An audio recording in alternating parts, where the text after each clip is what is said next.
Halo semua, perkenalkan nama saya Nanda Irioni Romaton dari kelas 1B Informatika Universitas Pancasila Tegal akan melaksanakan tugas akhir mata kuliah pendidikan literasi, yaitu mereview buku.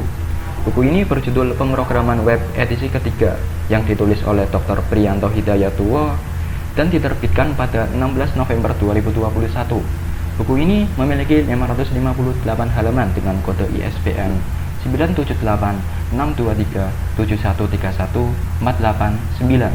Buku ini cocok untuk mahasiswa atau siswa SMK dalam mengerjakan tugas mata kuliah pemrograman web dan tugas akhir dengan topik web atau sistem informasi.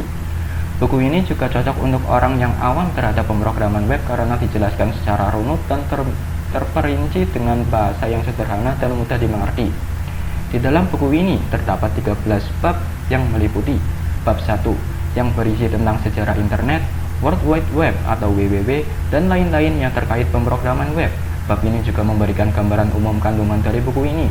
Bab 2 berisi tentang pengenalan HTML yang merupakan materi paling dasar dari pemrograman web. Di dalam bab ini juga dijelaskan secara singkat tentang HTML versi terbaru, yaitu HTML5. Bab 3 berisi tentang pengenalan CSS. CSS bisa membuat tampilan web menjadi lebih rapi dan teratur dalam berbagai ukuran layar. Bab 4 berisi tentang penggunaan dasar JavaScript untuk menambah interaksi user dengan aplikasi web. Dalam bab ini dijelaskan teknik-teknik dasar penggunaan JavaScript dengan studi kasus mengenai validitas form. Bab 5, dalam bab ini akan diterangkan bagaimana proses instalasi, konfigurasi, dan penggunaan XM untuk keperluan pengembangan web.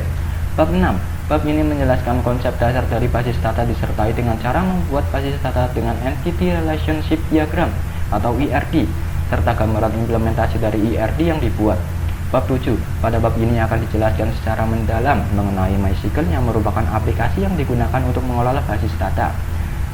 Bab 8, dalam bab ini akan dijelaskan pemrograman PHP dari hal dasar sampai ke yang lebih kompleks disertai studi kasus yang relevan.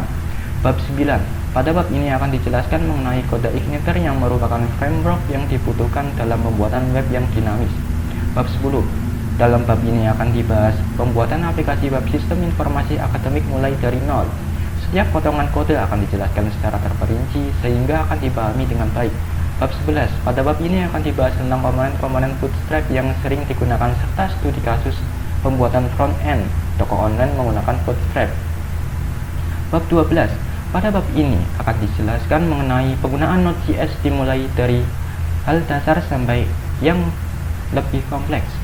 Pada bab ini juga diterangkan mengenai studi kasus pembuatan back-end toko online sebagai implementasi MVC pada Node.js menggunakan framework Express.